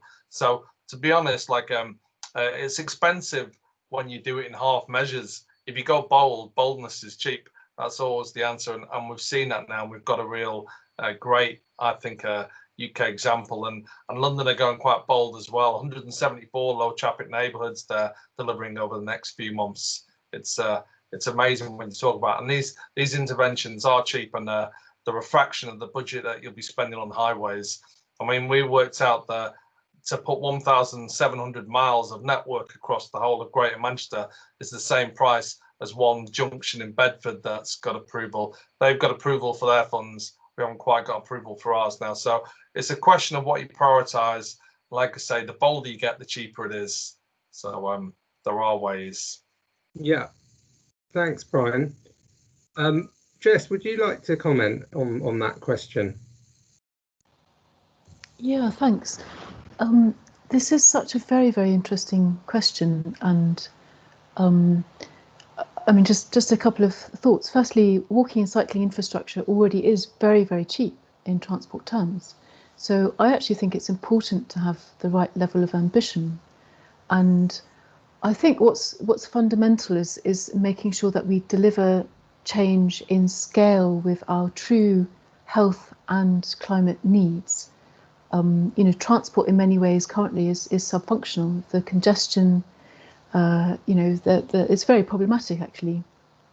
So in fact, I would say it's not about being cheap, it's about being transformational, and maybe thinking in slightly different approaches. So, if you look at the road structure of Hampshire, what you often see, and this is very typical in rural areas, is there quite often be B roads which are parallel to one another. And so I think it's things like questioning, instead of building a Dutch rural cycle track which costs about $1.5 million or 2 million per kilometre, instead thinking about, well, we've got 2 B roads which are in parallel. Should one of these become a cycle priority corridor with permitted access, and with sort of small, high-quality interventions, we can actually completely transform that as a transport corridor. And in the same way, in residential areas, I have to say, I'm not a fan of bollards because you can really hurt yourself on them. I think there are other simple tools we could use, for example, using permanent play streets or permanent school streets, where we're saying that actually cyclists have, on a school street, cyclists have priority and we treat the side junctions, and it's an access-only approach. On a play street, it could be that actually children have priority on the carriageway and it's access only for residents. And because I think it's really important to pick our battles, as Brian just mentioned, we're in danger that we could spend the next 10 years arguing about access by car. In fact, I'd really like to spend that time more developing the vision about giving people opportunities to experience that. So putting in retrofitting all of your residential streets with less than 4,000 vehicles per day as play streets is something we could do county-wide, and we could deliver that within a 10-year time frame. And I mean, that's the sort of transformational scale. In fact, again, I would say thinking about all of your towns and cities and thinking about them going car-free and really planning to deliver that over the next decade. I mean, that's the sort of scale we need to think at. And I think you're right, the Cyclops junction is inspiring for the level of innovation and professionalism. But in fact, it's we don't have time to develop the skills with our highways engineers. We need much simpler solutions which can be delivered in the next decade. Yeah, I think that's a really important point. And Megan, did you want to come in on the question of funding? And, you know, we've heard we need to be bold, we need to be ambitious, we need to get things done. And I'm sure you'd agree with that, wouldn't you? Yeah, I would. And, you know, I know that there's a lot of frustration because, you know, as a county, you also have to do things like keep the street lights on and keep traffic signals working. And, you know, so and I think a lot of people, it is always going to be balancing those priorities. I think the fact that that you've declared a climate emergency, I think is really positive. I think that these principles show that level of ambition. And so I think making sure that the funding that you do have available kind of matches that. And I think for a lot of people who are on the call, doing more to speak to central government as well in order to put more investment into things would be probably be very welcome, I'm sure, by the county. But I do think also, you know, trying things out. I agree that things don't need to be expensive. You know, I think there's a lot that probably could be done in order to reduce the amount of traffic that we have in a lot of our spaces. I think Jess's example of how many hedgehogs across different a lot of our market towns and spaces might be. I think it helps to reframe that discussion so that you can bring people along with you, you know, so that people do have the support, and then councillors know that the investment is well spent. You know, I think if you speak to a lot of people in transport, they don't need selling. They know what needs to happen. They know what a lot of the solutions are in order to deal with congestion, and it's giving that level of reassurance that the public are behind you. And I think that's probably just as important as the funding issue. Yeah, no, I agree. And actually that brings us on to the next question quite nice. We had an interesting question there from Rob Jordan about what can the community do to support transport planners here. You know, we're all aware that there is a vocal group of motorists and some shopkeepers, traders, who can make a lot of noise about the reduction in parking spaces, for example. And we need to win them over, as you say, but we also need the community to help to convince them that actually having town centres and village centres that are more walking and cycling friendly will ultimately be good for them. So is there anything that people on this call can do as community activists to convince that regressive minority that this is where we need to go? I'd be really interested in the panel's thoughts on that. Maybe we'll start with you, Megan. So a few things. I think if you are joining kind of a public discussion, I think come in wearing a different hat is often useful. In addition to being a walking and cycling campaigner or someone involved in trying to address the climate emergency, I think making sure that you go in as a parent, a customer, a resident, can be really, really positive, because it helps to emphasize actually how much you do have in common with the people who have these concerns. And they are important concerns. They're ones that do need to be addressed. Part of that, I think, is addressing with evidence. So whether or not there's things that you can do maybe with your with your town council in terms of, do you have, do businesses know who their customers are? Is that an element that maybe town councils want to pick up in order to support their high streets, particularly during recovery? That might be a really positive way to be a bit more proactive and to go in and have those discussions. I think if you have a neighborhood plan in your area, getting involved in that process and making sure that a neighborhood plan is addressing some of the concerns that you have. I think that's another really big thing. And I often go in with a yes and approach. So there's a lot of really good things that are happening, whether it's at a district and borough level or whether it's at a county level. So pick on those positive things and say, it's great to see this and we'd like to see more. It's been really wonderful to see temporary measures go in here, and I'd love to see it made permanent, and I'd love to see this go further. I think, don't forget that counselors are people too, and they want to have a discussion. They don't want to be shouted at, and they want to know that there are people on their side. And if they're getting all the negative stuff coming from those who are very vocally against a project, then you can show that you're an ally by being for a project and saying what you'd like to be improved. Yeah, well, I think that's absolutely right. And, councillors are humans, and we do have to work with people and respond to what people are saying to us. But we do need the reassurance and support that new walking and cycling measures are supported by the community.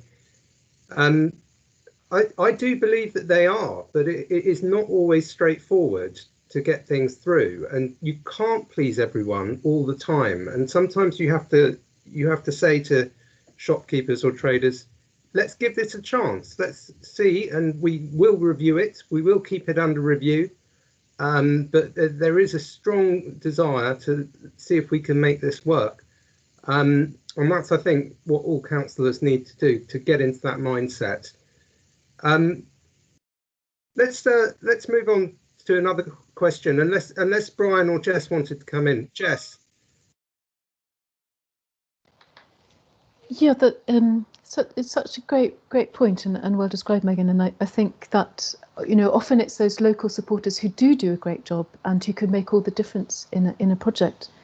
I just wanted to raise just a couple of things. There are actually 2 national consultations at the moment which are incredibly important, they're a part of the mainstreaming somewhat. One of them is about the change of priority on the highways. It's an incredibly important national consultation. So that in terms of reframing the discussion from the start, that's very important. And the second one is about a ban on footway parking, which can be important.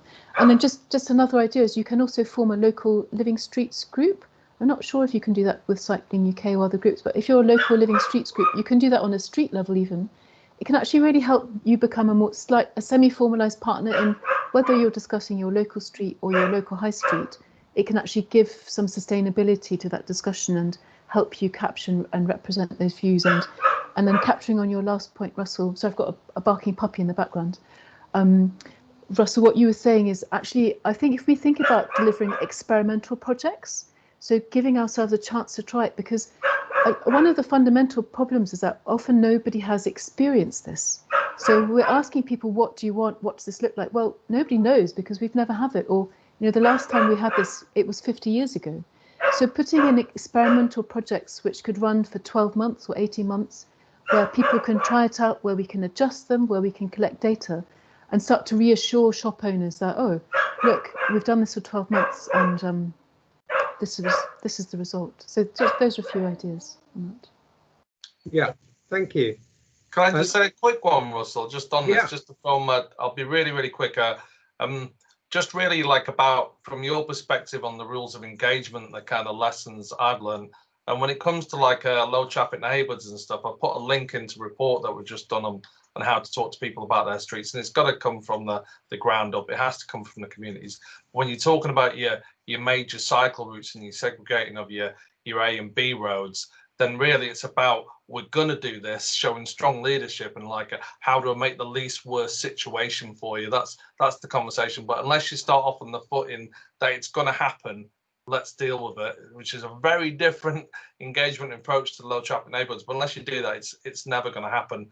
And that's what we did in London. The mayor said it was in the vision. This is what's going to happen. So I sent to all the engineers, we're no longer making a case for why we shouldn't do this. It's happening. Let's not try to destroy the city while we're doing it. And it's a different mindset, and you've got to be bold like that on those. It's just what I wanted to add. Thanks. Yeah, no, I think that's absolutely right. It does require leadership. It does require us to have a ground up movement from the community. But change is difficult for people, and we need to work hard to bring as many people with us as possible. We had an interesting sort of technical question earlier about scooters, e-scooters, normal scooters and mobility scooters. And I just wanted to ask Brian about how one accommodates scooters within walking and cycling spaces and managing conflict of speed and potential safety issues there. Is this something we need to incorporate into our principles and have a plan for how we address it, do you think? Because there's something that's becoming more popular. Yeah, I mean, I'm a huge fan of e-scooters, and I do feel we have to accommodate. And from my perspective on the cycling side, we'll take them. It's another ally, and anything that does one less car. There's certain people that have a view about bikes and you might never get into it, but we might get them on a scooter. I really want to separate them from pedestrians as much as possible. And I think most of the case studies around the world show that that's a good example. There's a good report from the OECD and International Transport Forum on the subject, and I go along with their recommendations. So really, like if you're on a main road, then it's cycle tracks. Let's put them in there with the cyclists that go on at equivalent speeds, and that's great. That's more people arguing for the case for that. And if we're on like residential streets, then it's low traffic neighbourhoods, exactly the same infrastructure. So for me, it's a good way of getting people out of cars, getting people to try different things, and that's what seems to be happening in some of the trials in the UK at the moment. So I think they're absolutely part of the transport mix, but we have to provide for them. You can't like say, oh, they're there and they're becoming a nuisance. I mean, people are a nuisance if you don't provide for them. And we had that with cycling for years, and now I'm seeing the same arguments made against e-scooters. It's an efficient, quick, healthy, fun way of getting around, and it is active as far as I'm concerned. So let's bring it into the mix and let's start using them. But we have to plan for it rather than just complain about it. So that's the way I'm viewing it. I think you should.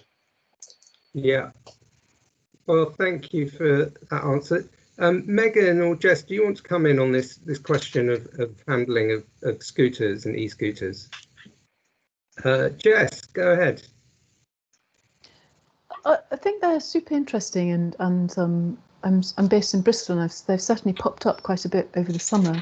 But I view them with caution because they might be interesting as a transitional form of transport, but they don't have the same clinical health benefits.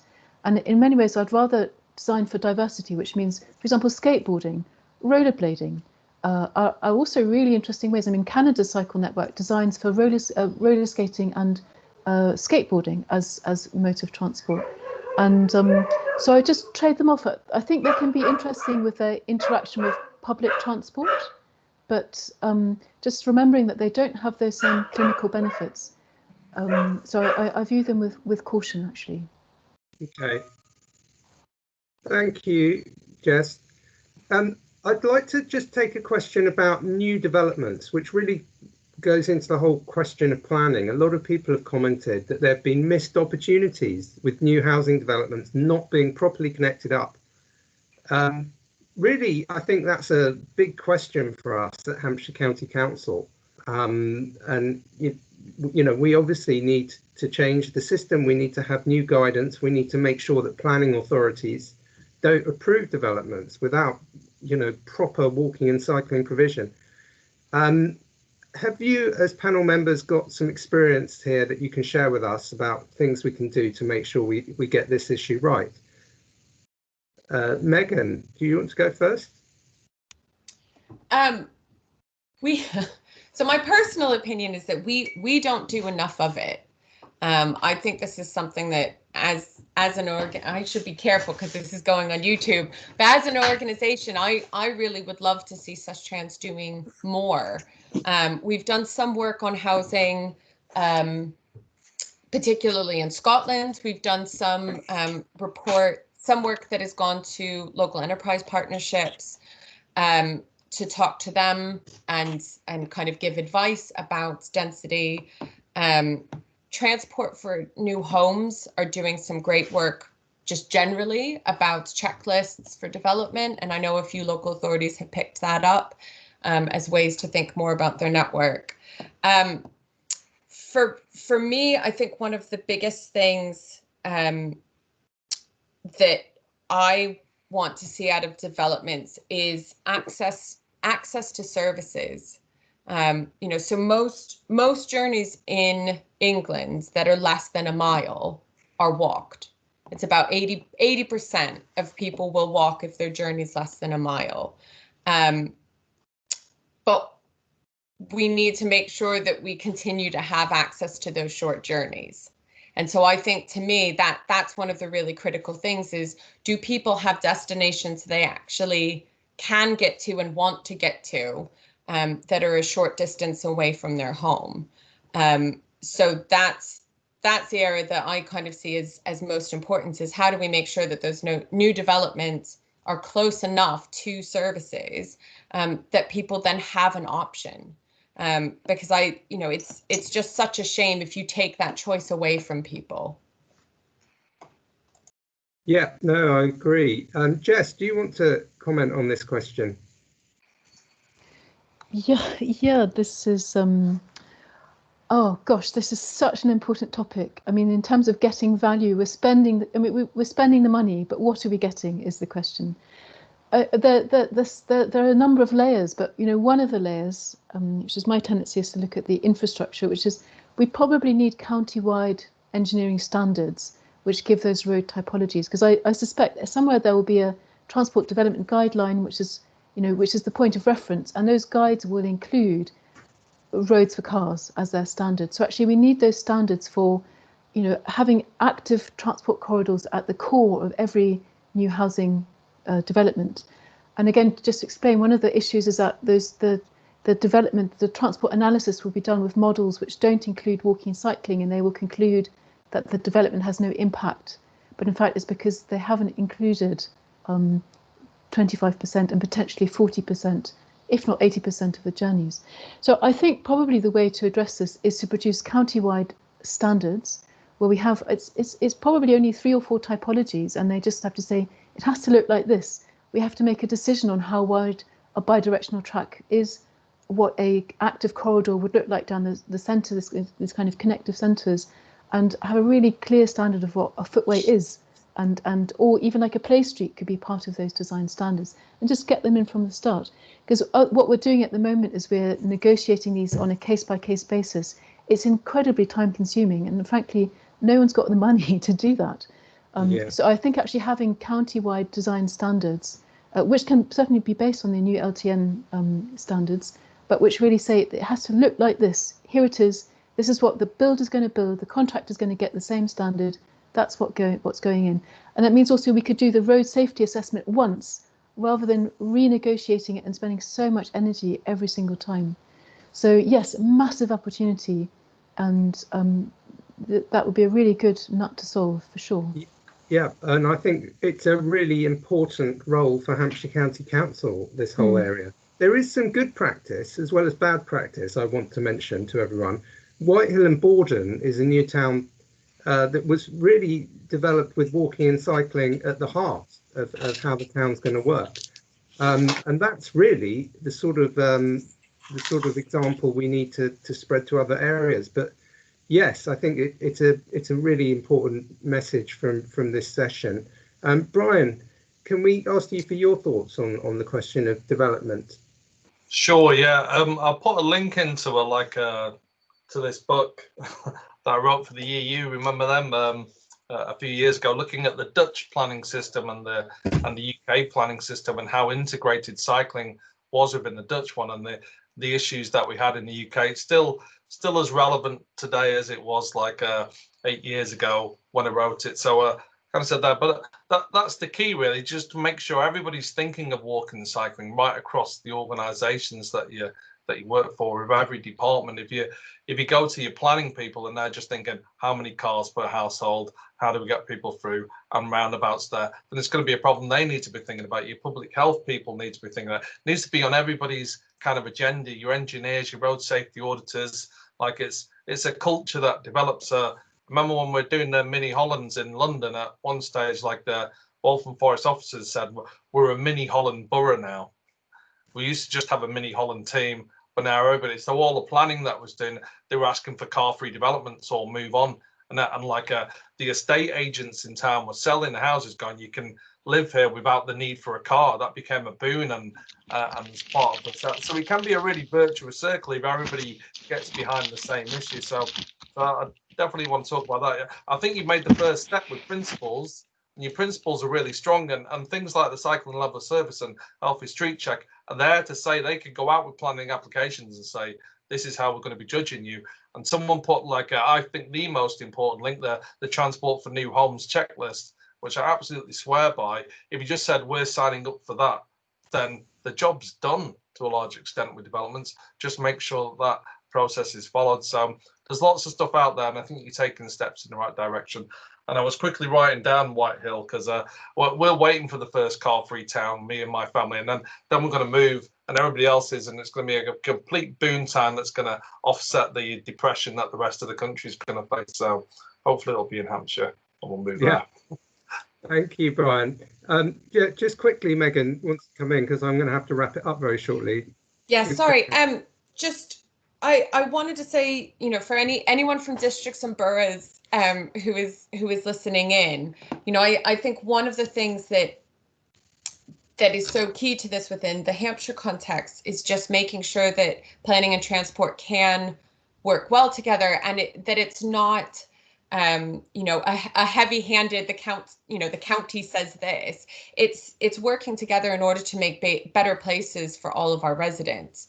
And that I think a lot of the changes that can happen within planning to reduce the need to journey, to enable shorter journeys, I think also fits in really well with the aims and aspirations that a lot of the districts and boroughs have to create better places. We don't want to put in a new development because we've been, we've seen glossy artistic views of what it might look like, and then actually it just results in a lot of people being stuck in traffic because they don't have another option. So I do think it's one that there's so many benefits in order to work more closely on this. Yeah, thank you. And I'd like to thank all the panel for being with us and sharing your expertise and your knowledge. I'd like to thank everyone for their questions. We've really got a really enormous amount to talk about still. And so it's a good thing we've got the plenary sessions, because the questions we haven't got to hopefully will come out in the plenary sessions. And it's great to be having such a vibrant debate.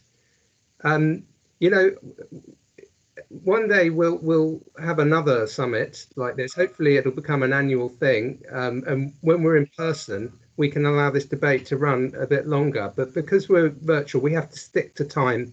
Otherwise it becomes harder for everyone. So I do have to call a close to the Q&A session now and move to the video. So as you heard earlier, we had 3,000 people responded to our Active Places survey in September, and the team have put together a little video to summarise what we learned from that. I'd like to ask Nicola to share that video on screen now, and I hope you will find this useful. Over to you, Nicola.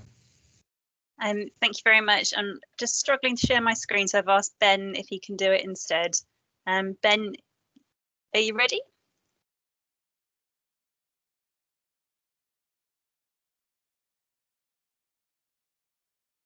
I think we need to turn the computer sound on, Ben.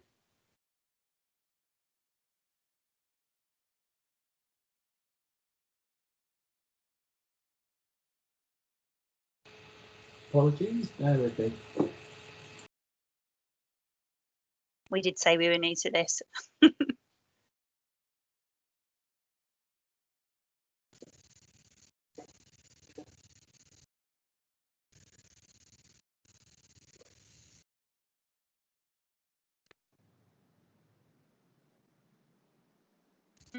What is walking and cycling like in Hampshire?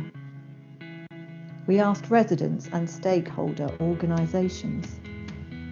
We had nearly 3,000 responses from right across the county, including from those in disadvantaged communities who are not always heard. Participants used many different modes of transport and were from all age groups, although children and over 85s are an area for further research. 17% said their day-to-day activities were limited because of a health condition or disability. Walking. 77% said walking was very or fairly good in their local area. Only 12% said it was very or fairly bad. Local walking routes were felt to be safe, well connected, offering a sufficient number of routes.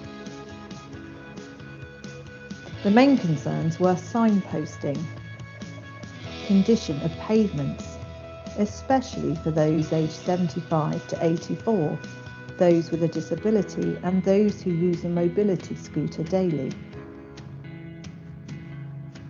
What's great?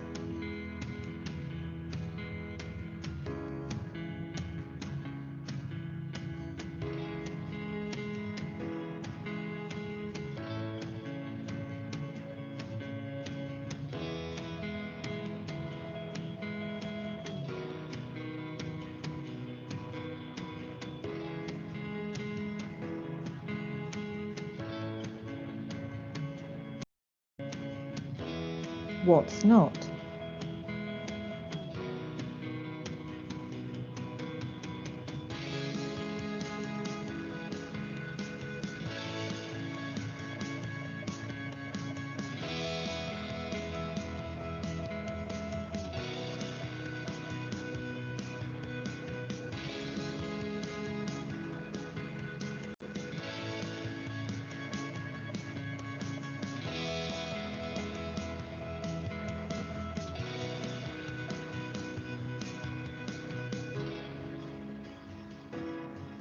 We had nearly 300 suggestions for improvements for walking. The most popular improvements were maintenance of surfaces, increased safety, for example lighting, signage, stop cars from parking obstructing routes, make them more accessible, for example wheelchairs, etc. Improve more crossings. Wider paths are needed.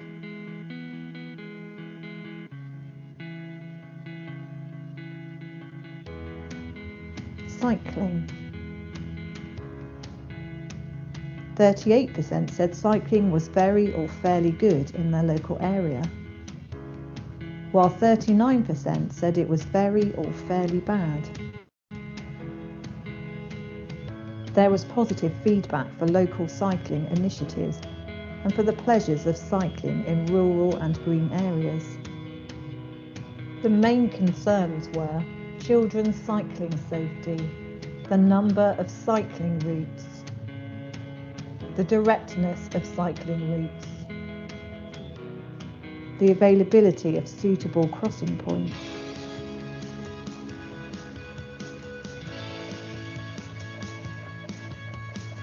what's great?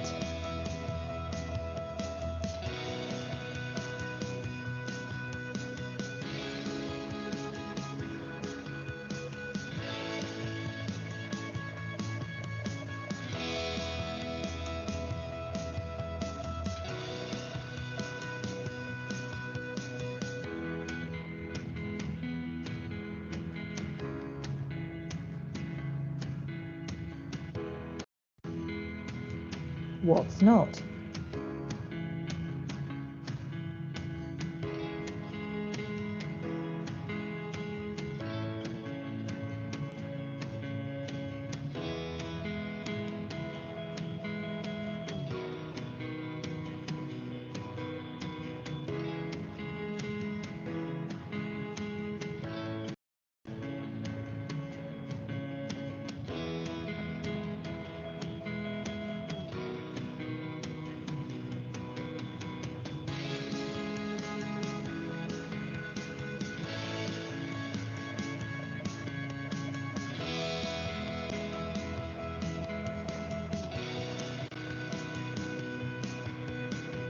We had nearly 300 suggestions for improvements for cycling. The most popular ideas related to increased number of routes available, increased safety, for example lighting, signage, link up the routes better. Thank you to everyone who participated in our survey. We're working on your feedback. Now tell us what you think in the next session.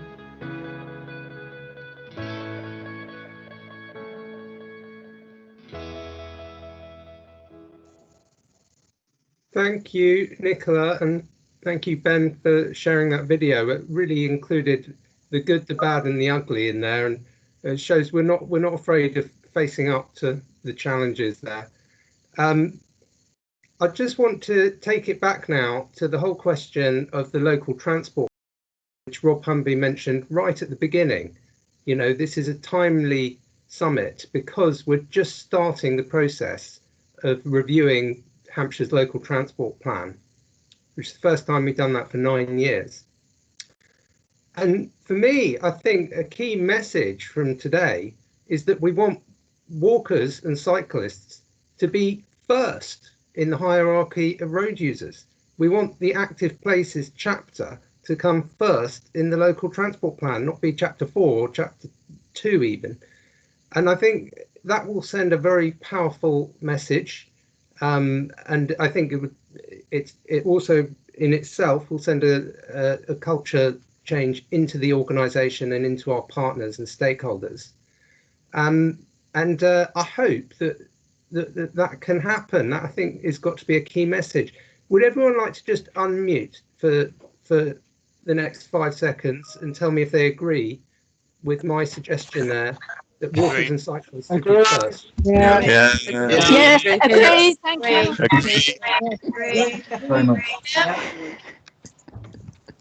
Thank you. That's very good to hear. And yeah, as I say, I'm sorry we didn't get to everyone's questions, but please do join the plenary sessions. You will have had an invite to one of the plenary sessions. First one's at 11:20, the next one's at 12:20. And as mentioned, we will send a link of the recording of this session to all attendees. And please feel free to share it with colleagues who may not have been able to attend. And thank you everyone for coming. It's been really helpful. And we look forward to continuing the discussion in the workshops shortly. And thanks again to you, Nicola, and to everyone in the officer team for making it work so well. We only had one minor technical hiccup, which was amazing. And that was my fault. It really was a team effort. Thank you very much to the whole Transport Planning Services team and to Beth's team as well for all of their input and our brilliant speakers. Brilliant. Thank you, everyone. And look forward. Yeah, thank you. Look forward to continuing the discussion.